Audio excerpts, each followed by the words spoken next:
garden update for 19th of March 2025. Today's supposed to be about 30 degrees. We've had a bit of a dip in temperature for a little while, so this is the start of the roller coaster into the cooler months. Obviously this is the side garden. The plant over there, or plants over there, I'm pretty sure are gazania, and they're actually considered a weed in Australia, but I bought those from one of our big box hardware stores, and they're still selling them because I checked recently. It's a shame because I actually quite like them. They've got lovely flowers to them.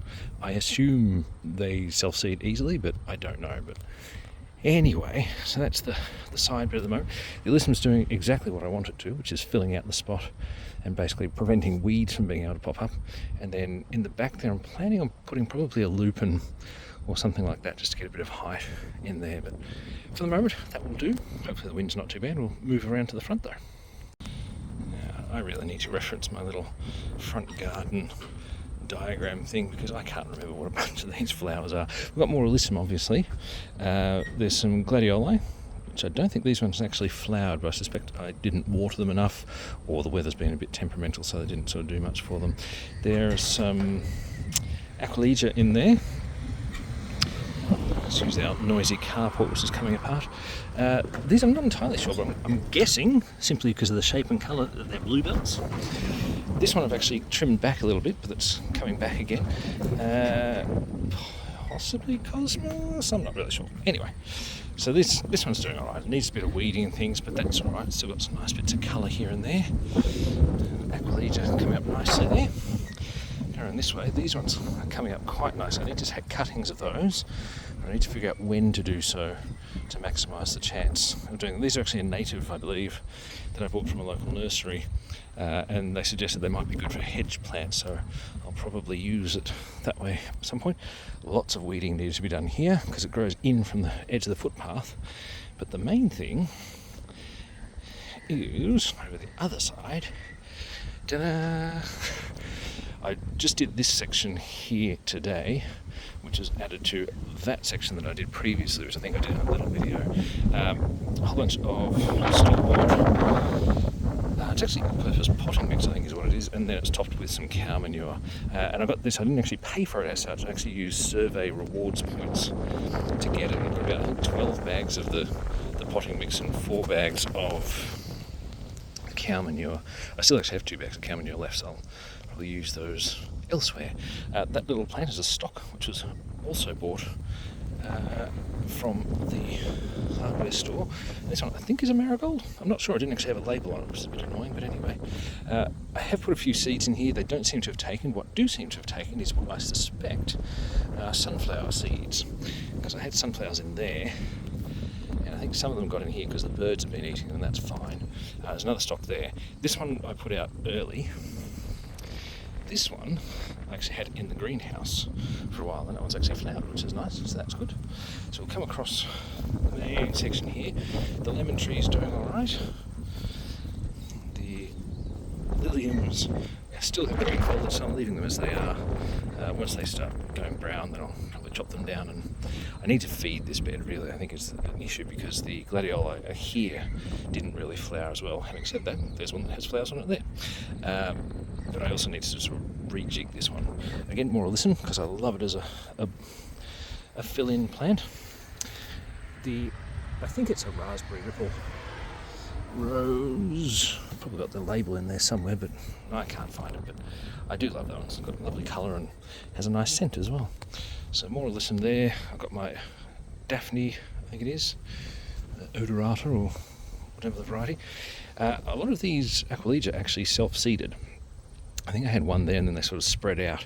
There are also some snapdragons still hiding in there, and the lupin here has self-seeded along this way. Most of that has gone now. Yeah, so the last of the flowers there I think have gone. I was trying to get the seed from it, but it tended to go from, as you can see, the green pod to basically brown, and then sprung open itself before I could get them. I did get some that I put in the greenhouse, but I don't think they're going to succeed because I think I've accidentally cooked them. More snapdragons, which I love because they're lovely flowers on those. Hollyhocks, which are last year's coming back again. There's the Nepeta, I believe it is, in the corner there. The little experimental pile, as it were, which is where I have tried to put some life back into the soil. This is soil that I think I dug up from levelling the ground here, and it's very clay dense. Either that or it might have been when I pulled the tree out, but it's very clay dense. So what I've been doing is putting grass clippings and any other sort of vegetative matter on top, with the notion that hopefully that'll sort of eventually break down. And it is having some results. Obviously we've got the alyssum there and another snapdragon there. I think I did have a cyclamen there earlier, and that seems to have gone, but that might have been me not watering it properly. I believe more alyssum, and then there's I think another nepeta in there, different variation of it. These are my seed-based dahlia. So these are ones that had a seed packet. They're not overly big, they're not super flashy or anything, but they have come back, I think, 2 or 3 years now after the original sowing. So I should actually have a look and see what the tubers are like. There's the main hollyhock, which I need to trim back and things like that, but that's all right, that's fine. This bed also needs to be a bit redone. The dianthus are lovely. They seem to basically withstand just about anything, so they are holding well there. The liliums here are doing okay as well. These ones I put in after the original ones that we saw before, so these have only been here I think 2 years now. I think this is their second year. Forza Red, I think, is that particular variety. I think that might be another heater there, but I'm not sure. But yes, this bed needs to be a bit rejigged, but I'm quite happy having all this new growing space here. But oh yes, and the lime. The lime has come back. It's looking quite healthy at the moment, which is good. So I put some of the cow manure on there. Actually, this apple tree is doing all right as well, except this section here, which looks like it's been stripped. So I don't know whether that was birds or rodents or whatever else, but it still seems to be fine other than that, so I'm happy enough. We shall go around the back. Okay, so this is a month and a day after planting these two, and a couple of extra weeks for this one. So this one, nothing special to it, just into plain compost. You can see there's one kind of trying to grow there, but not doing too well. The ones that were soaked for about 24 hours, doing quite well. The one that had cold stratification in the fridge, doing okay, and to be fair, this one was dropped a few times, so the soil moved around a bit, but that one's doing quite well. There's one more there, but clearly these are doing the best. And I'll just leave them to keep growing, and we'll see what happens. Hopefully I can get some to grow to full size and actually bear fruit this time, but we'll see. Now, just as a quick comparison, so these are the seed trays on the 19th, so 2 extra days growth to the last little bit, and also you can see the difference between this is the sieved compost with, I suspect, a fair bit less water content to it than the one in the greenhouse. There's one there and one there, so these are the ones that were put in the fridge for a bit. These are the ones that were soaked for about 24 hours, and a lot more have come up here. To be fair, this one fell over a couple of times, so it's a bit jumbled up, and that might be why. But these are looking quite good. Get rid of the weed seeds. But for the most part, that's looking quite good. The experiment continues. I'll start with the geranium, which is actually coming up nicely now, probably because it's got more sunlight getting to it. I'll come back to this in a moment, but first of all, I want to show these, because these are the grapes, which have been growing quite nicely, except they have this coloration on them. I'm not sure what it is, because it's not, I mean, obviously there's a bit of sort of dustiness to them, but that's actually within, and it's actually just on the skin surface, so I don't think it's anything overly horrible. A bit of a funny sort of coloration to them, but yes. So I've trimmed this back quite a lot here. It's growing out quite nicely that way. Stop making the camera blurry. But yeah, I'm not sure about those. So if anyone knows about grapes and what that might be, and if it's anything to be concerned about, I have eaten some of them with that on them. It doesn't seem to have any impact or anything. So yes, curious about that. But anyway, corn, that's the... Actually, they're doing quite well. I didn't notice how tall they were. That's the last of the crops. I think actually that might be the last of the crops, but there are only 2 there, I think. So there's that crop, and then there's this main crop here, which is actually quite a few. Now, I think this is mostly store-bought seed. For the past few years, I've actually been growing it from saved seed, and that's saved from an F1 hybrid, which is generally not considered a good idea, but I was curious, and I thought, look, I've got garden space, it's fine. So I grew it, and it mostly was fine. There were some patchy bits to the corn, but we actually got quite a few cobs that we could eat out of it. And I think the only other issue was just actually its pollination. Now, these are arguably closer together than they should be. They're supposed to be about 30 centimetres apart, so that distance, whoops, there we go, that distance is fine, but you can see in there two of those are a bit close together, so who knows. But in terms of the tassels are looking fine. I checked that one a little while ago, and as much as it's got the corn there, they haven't gone yellow yet, so I'm going to leave that one to keep going, because that's got its brown tassels as well. But hopefully we get some nice crops out of that. I'm just going to quickly duck up here, because there are a bunch of self-sown tomatoes here, and we've had a lot of tomatoes from them, so it's been great. I put them into sort of pasta sauces and things like that, but it was just sort of covering the area a bit too much and blocking things off, so I've pulled a lot of them down. There's still at least one over there, and that's producing, so that's fine. But yeah, I thought it was about time to move on from the tomatoes. I've also still got a bunch of self-sown potatoes, so that's good. This year might be the year where I actually buy seed potatoes. They are horrendously expensive, but I do want to try some different varieties and see if there's much of a difference. I mean, okay, there's obviously going to be a lot of difference, but try and get some of the ones that are good for making chips and things like that to really see if that improves my end result, because it's less an issue about the quality of the potato and my cooking, but we'll see how we go. The red grape is finally starting to actually get trained up my frame there, which is good. I am tempted to cut that back a bit, but I might leave it for the moment. The zucchini, or courgette, I believe, as some of you say, has been doing extremely well. So well that the kids are sort of a bit fed up with it, but I still try and mix it into things. And I'm also growing one, let's call it for comedic purposes, in terms of size. Now, I've got a size 11 shoe, I think it is. So it gives you a rough indication as to how big that one is.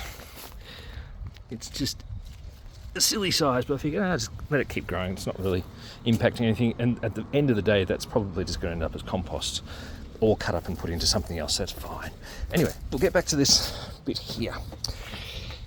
Watermelon. Previous years, I've not had much success. In fact, let's see if I've got this little one here. That's about the size I've managed to grow in the past. So it's been a bit of a mixed bag. However, this year I have a watermelon. That is actually not the biggest one. For that, we need to come around here. You can see the grass is actually growing very well. This is the one that I found first, and it's pushed the edging of my bed off, but that is my first decent sized watermelon.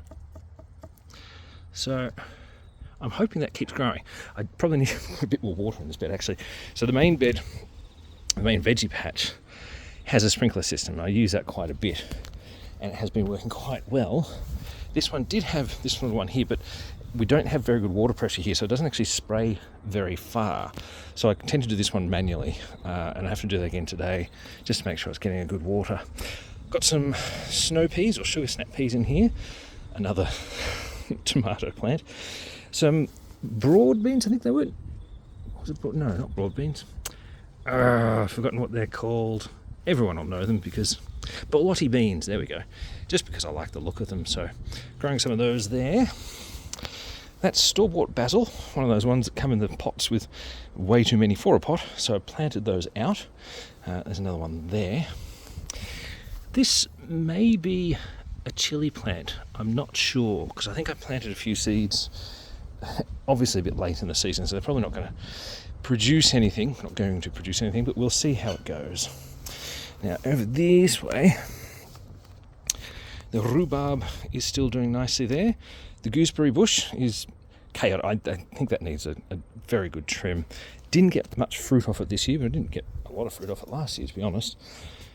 So I've got to figure out what's going on with that. Bamboo is doing all right.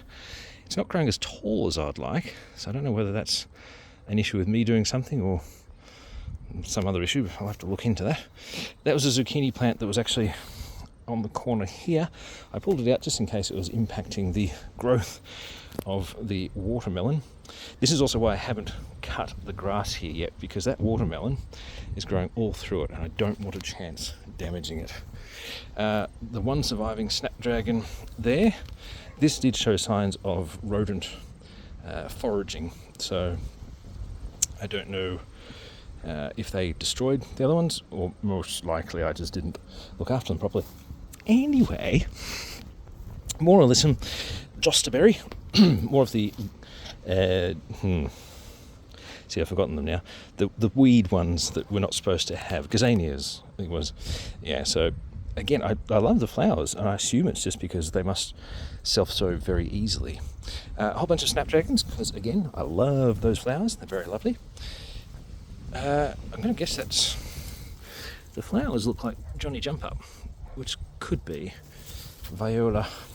My blueberry is looking a bit bedraggled. It's still alright, but let's see how that goes next year, because that's its first year, so I'm not super concerned. The bit back there is another gooseberry, which was from a cutting. I just plonked it in the ground because I was trimming the thing back anyway. I thought, if it takes, it takes. If it doesn't, it doesn't. That's fine. Compost heap doing alright. That's another hollyhock. There was not a firefox, foxglove behind it, but I cut that back when I was putting the compost in, so that's fine. The pond is doing quite well. I'm assuming that's a root ball from the lily, I guess. I'm not sure. But as I said, I didn't say, but I have shown previously, the lily has actually flowered this year, which is lovely.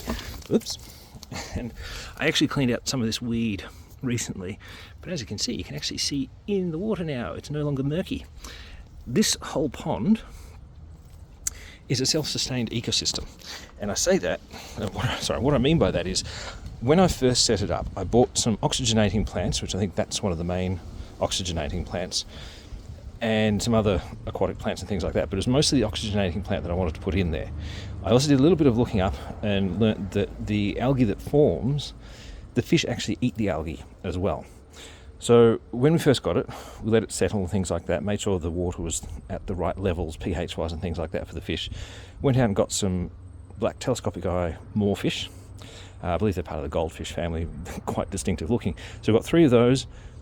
They seem to do all right, so I went out and got 7 cloud whitefish, just sort of make a nice even number. One of the moorfish died. I suspect it was because we had a hailstorm, and they tend to like basking on the surface, and I think it probably got hit by some hail and died. Other than that, they all seem to be fine. But in regards to the ecosystem, as I was saying, I did feed the fish to start with because they were sort of new and things like that. So we've still got the fish food, but after a while, I left it to its own devices. We get aquatic snails in there, little bugs and things like that. So I suspect that all of those things together, plus the algae, have just created its own little ecosystem, and it lives on its own. I top up the water, but that's about all I need to do for that. Other than that, I'm very happy with the way that's turned out. So, recycled bath, obviously, and just dug a hole for it. It's not level, I know, that's fine. Like most of the things around here that I've made, a bit wonky, but that's fine, it does its job. So, yeah, quite happy with that. My raspberries, which didn't fruit at all this year, as I mentioned, I think previously, I suspect the label that they've got on it has incorrect instructions because I actually cut it per the instructions. And as I said, it didn't produce anything. They're Chilcotin. You might be able to just sort of read it. Not that way, can't. Chilcotin raspberry variety. So this time, I'm going to let them grow, not going to cut them at all, and see how they do next season. More of the cuttings of the gooseberry, and seem to be doing fine. I've clearly killed my strawberry. That's fine. I actually wouldn't mind getting some fresh ones anyway. And into the greenhouse. Now, I don't expect this to be doing well. This is the kiwi fruit that I had on the windowsill. This is the one that was just in compost. So it does have one, but yeah, I think that's actually died off. But you can actually see that might actually just be because it's too moist. It looks like there's actually a worm in there. There we go. these propagators, I think it's just too hot for them at the moment. They keep drying out. This one I decided to leave the lid off. The problem here is I think these are all weed seeds, and that's that very fine compost that I sieved, which is fine and it works very well. That's what I've got for the kiwi fruit inside, but obviously found in that it grew some weeds as well. So I think it's just too hot in here and it's cooking them. So I'm not going to try any more of those. Audrey is still alive, believe it or not, despite it being quite warm in here. Audrey has done okay. Don't seem to see any more of the oh no, actually there's another one there, so hopefully that'll keep going. I would love to actually pot that up. I'm just not sure about the best way to do it, because it does mention having moss and things around it, and I'm not sure. I need to look into it, actually. I haven't looked into it, so maybe that's part of the things I need to do. There's a bit of a change here, or perhaps a very big change here. I took the tomato plant out first. That's now just creating compost there. And actually took the pineapple out. The main thing I wanted to do was take the pineapple out because I didn't think it was doing anything in the pot. I think it might have been restricted. So that's now going to grow on the ground there. The other one's still over there, and it hasn't done a lot either, to be honest. Oh yeah, that's right. A number of the plants here, which were mostly alyssum, I think, I moved into that front garden bed that I've made with the white fence to it. They're now basically just mulch because they didn't survive the transfer, which is fine. I wasn't overly expecting them to, and being a mulch on the surface is probably quite good anyway. It'll help the soil. So yes, this area I'm probably going to redo more dramatically. I've got a few peas growing in here just for fun. And the avocado has been moved over there. Actually, the trunk of that's looking quite good. It's kind of getting that firm, browned off wooden. Brain's not working. Looking a lot more like a trunk rather than just fresh growth, so that's good. Bit of alyssum and things there. Little mouse tends to do a little run along here, which is a bit annoying. I've actually noticed they run along the edge up there as well. So, yes. Anyway. Larkspurs that I bought didn't survive. These were part of the same mix with the stock, or at least I bought them at the same time. 2 of the stock survived, the rest didn't. It's been very hot and I haven't really done the right thing with watering. I don't remember planting this in here because this was actually one of the either larkspur or stock, and what seems to have grown out of here is actually I suspect, snow pea or sugar snap pea. I don't think it's a sweet pea. If it is though, that's lovely because I can move that out and put that somewhere to grow on. Anyway, I actually did a little bit of weeding here, not much, so ignore the rest of that. The results of the cutting the wood down, because that was, so I should say, the fence that I made in the front, that's actually all pallet wood. So there's no cost to that except for the paint. And I did actually buy the paint. I could have used survey rewards, but I just bought it because I wanted it done. So again, I've got some of the dianthus here, which continues to grow regardless of what's happening, which is great. This plant, which I still can't remember the name of, but it is growing very healthily. I've trimmed that back quite a bit actually, so that's doing well. My tea plant, the Camellia sinensis, really does look dead, so I'll probably have to try again another time. That was one of those things which I left in the greenhouse, obviously far too long, but we'll deal with that when we come to it. Not entirely sure what that plant is. I bought that from my local Bunnings. It didn't have a label on it. I hate it when they do that. They do some of the pots of colour and things like that, but they don't put a label of what the actual flower is. It looks nice, so it doesn't matter. It's fine. More alyssum. My original, I think, nectarine tree, but this is the one that I first grew from seed, and it's looking extremely healthy. And I did not put the liquid copper sulfate on this one. So I am wondering, and it's probably just pure ludicrous speculation, but I am wondering if they can get over the ill effects of the leaf curl. Like, obviously if we receive a small dose of an ailment, we can build up an immunity to it. Can trees do that as well? Because if so, perhaps this one has. You can still see there's some signs of it, and to be fair, it's never actually fruited, so there is that. But yeah, it's looking quite healthy. I'm quite happy with that. In contrast, this one I think is dead, but that's basically the same sort of thing. So I'll pull that out at some point and see how we go. The one surviving proper full big showy dahlia that I've got is looking a little bit unhealthy. That one's the one that I think it's like African dawn, African sunset, African sunrise, something like that. Something to do with sun and Africa. Can't remember. The hebe's doing quite well. Obviously you can see this area here needs a lot of mulching and things. It has had weeds and I've pulled those out because they've just been annoying, but it's looking very dead. Basically it needs a lot of mulch and compost and things like that. That's old sweet pea from around near where the compost is now. I brought them all over here with the thought that when the seeds pop and disperse around here, they can actually grow, and maybe then finally I can have it grow up the old stump of the fern there, but we shall see. Another snapdragon there. I think this is seaside daisy. I'm not certain, but I think that's seaside daisy, which I believe is an Australian native. More alyssum, and my lavender at the back. That one's a different lavender to the one in the front. I think that one's more pink. I've got my orange, which I've grown from seed. It's not growing very quickly, but it's doing all right. Snapdragon. I should say the snapdragons tend to be ones that I buy in little seed punnets. I have got some seeds, which I've actually put in that new garden bed, so we'll see how they go. But yeah, the ones that are looking nice around the garden tend to be from seed punnets. Now here I have got a volunteer stone fruit of some sort, which looks very healthy. I don't know which sort it is, and it's probably just it would have just come in the compost that I put in, but that's growing there. Behind my sown self-saved seed from apples, muddled that, apple grown from seed that I saved from basically a store-bought apple. That also is from a store-bought apple seed, and that one you can see is growing very big and strong. That one not so much. Probably to do with their location, the sun that they're getting in the soil and things like that. Hopefully they'll both develop okay. That may need to be moved. It is a bit close. Maybe it gets moved over there. Don't know, but that one's doing quite well. The behind the garage area, fortunately that stuff, it does seem to be stifling the weeds this time, which is good. That might change as we get into the cooler months. Perhaps it'll start sneaking up, but for the moment it's all right. So we've got pumpkins. I think there's one, yeah, actually just there-ish, I think, is a watermelon plant, but these are mostly pumpkin.